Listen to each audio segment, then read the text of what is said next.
Welfare party of India के उम्मीदवार मोहम्मद जैद की पत्रकार परिषद में भाजपा पर आरोप।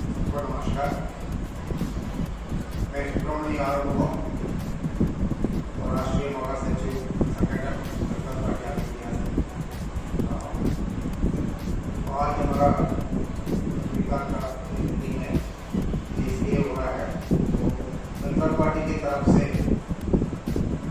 कॉन्स्टिट्यूंसी में हमको आने वाला लोकसभा इलेक्शन में एक उम्मीदवार खड़ा कर रहा हूँ।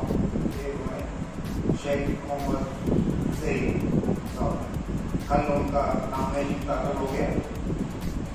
अभी कल उनका अप्रूवल आ जाएगा। हमको पूरा उम्मीद है कि चुनेगा जनता ने उनको भरोसा रखे, उनको सपोर्ट करेगा, वोट देगा और जीत कर आएगा। तो हम सब जानता है तो देश का हालत क्या हो रहा है, वो देश का हालत समझकर वेलफेयर पार्टी ने एक फैसला किया है। हमें सिर्फ लिमिटेड सीट पर लड़ेंगे देश का। 3 स्टेट्स में, एक वेस्ट बंगाल है, एक महाराष्ट्र है और एक उत्तर प्रदेश है। 3 स्टेट्स में 3 जगह पर हम लड़ना के लिए तो फैसला किया है। बाकी 540 सीटों पर हमें इंडिया गठबंधन को हमारा समर्थन देंगे और हमारा मकसद ये है, हमारा लोकतंत्र को बचाना है। संविधान को जितना भी अवर्स दिया है वो उसको बचाना है और हमारा सेकुलर स्टेट को, सेकुलरिज्म को बचाना है और देश को बचाना है। वो इसलिए तो हमने ये फैसला किया है, सिर्फ 3 सीट पर लड़ेंगे और बाकी सीट पर हम इंडिया ब्लॉक को सपोर्ट करेंगे। हम हर साल 2 करोड़ नौजवानों को रोजगार दिलवा देंगे। उन्होंने कहा था वो किसानों को इनकम को डबल कर देंगे 5 सालों के अंदर। फिर उन्होंने कहा था वो महंगाई को अपने कंट्रोल में रखेंगे, डीजल, पेट्रोल, गैस वगैरह सब कुछ हम कम करेंगे। फिर उन्होंने कहा था वो काला धन जो स्विस बैंक में जमा हुआ है वो सब हम लौटेंगे। हर व्यक्ति को खाता में 15 लाख रुपया जमा कर देंगे, ऐसा भी बोला था। फिर बाद में उन्होंने खुद बोला वो ये जुमला है। वो भी बहुत उन्होंने वादा किया था, अभी तक वो वादा है, वो सिर्फ नारा है, कोई वादा नहीं है। सबके साथ, सबके विकास, सबका विश्वास बोलना था, ऐसा कुछ नहीं हुआ। अच्छे दिन आएंगे, अभी भी कुछ नहीं आए।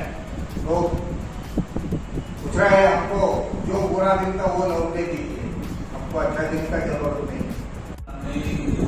मैंने अपना नॉमिनेशन करा, तो आप लोगों को ये पता ही चल गया कि मुझे इस इलेक्शन में कॉन्टेस्ट करना है। यहाँ इलेक्शन कॉन्टेस्ट करने की वजह ये है कि जो पिछले जो खासदार 10 साल से हैं, तो उन्होंने जो वादा किया था, जैसे इंदौर, मनमाड़ इंदौर रेलवे और पानी का जो सवाल है उसको हल करेंगे, लेकिन उन्होंने सिर्फ ये वादे तक रखा, उसको डिलीवर नहीं किया। और 10 सालों के अंदर आप जानते हैं कि यहाँ पे कोई इस तरह का डेवलपमेंट का काम नहीं हुआ जिससे नौजवानों को रोजगार मिले, बल्कि उसके उल्टा ये हुआ कि यहाँ पर बेकारी बढ़ी है और बेकारी बढ़ने की वजह से यहाँ पर जो इलीगल एक्टिविटीज बहुत ज़्यादा हो गई है। तो मेरा यही मकसद है कि अगर मुझे जनता मौका देती है तो मैं दुनिया का जो विकास है वो पूरा करूँगा, हर एंगल से करूँगा और जो मैं यहाँ वादा कर रहा हूँ उसको पूरा डिलीवर करूँगा। है कि यहाँ पर जो दूसरे कैंडिडेट है वो कांग्रेस के। तो कांग्रेस ने अभी राहुल गांधी यहाँ आए थे तो उन्होंने कहा था कि मैं जनहित वो खास सेंसस करूंगा और जिसकी जितनी संख्या होगी उसको उतनी भागीदारी दूंगा।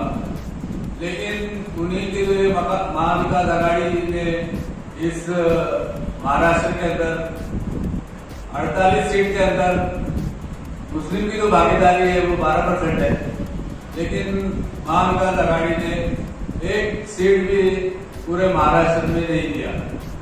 तो हम यहाँ पर महाराष्ट्र के अंदर जो है, पूरे महाराष्ट्र में तो नहीं लेकिन दुनिया में इसको मैंने एहसास किया, क्योंकि मैंने बहुत नजदीक से उनको सुना कि उन्होंने कहा था कि जितनी भागीदारी में उसको उतना मिलेगा, लेकिन यहाँ हमारे साथ जो है वो अन्याय हुआ है। तो उस अन्याय के खिलाफ भी मैं इस उम्मीदवारी को दुनिया की जनता के सामने पेश करूँगा। वेलफेयर पार्टी ऑफ इंडिया की तरफ से धुलिया कॉन्स्टिट्यूंसी की उम्मीदवारी कर रहा हूँ और मैं आपके सामने ये बताना चाहता हूँ कि दुनिया के अंदर जो है बहुत सारे प्रश्न हैं और जैसे कि अभी पानी का जो है मसला, इतना 200 करोड़ रुपया खर्चा करके भी अभी तक वो पानी धुलिया तक पहुंचा नहीं। 10-15 दिन में पानी आता है, औरतें और बच्चे सब परेशान रहते हैं। और इस देश के अंदर जितने पिछड़े वर्ग हैं, लगभग 90% जो पिछड़े वर्ग है, ओबीसी, एससी, एसटी, माइनॉरिटी, इनके जो हक है वो मिले नहीं है। और इन्हीं मुद्दों के ऊपर अगर हम चुन के आते हैं तो इनके जो हक है वो हम दिला के रहेंगे।